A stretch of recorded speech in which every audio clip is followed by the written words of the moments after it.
This video will show you how to install the DENSO flat wiper blades using the F16 F19 push-button fixing system. First, lift the arms off the windshield to its highest point. Some cars' wipers need to be moved to the service position or to 12 o'clock. This is because not all wiper arms are designed to be lifted in their normal parked position and can be prevented from doing so by the hood. Then, clean the windshield of the car. Make sure that the new wiper blades are the correct ones.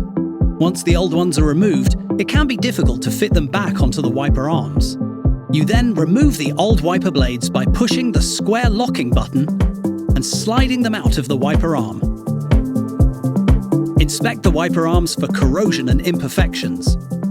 If these are evident, seek professional advice to ensure their safety isn't compromised. You then gently place the arms back into position. Do not allow the arms to stand on their own or hit the windshield.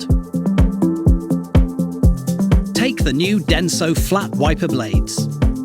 Lift the arms again and install each wiper by sliding it on the wiper arm until there is a click sound. And gently place the arms back into position. Check the wiper system's performance by using the washer fluid spray function. You have now successfully installed the DENSO flat wiper blades. For installation instructions of the other wiper blade fixing systems, please refer to the DENSO catalogue.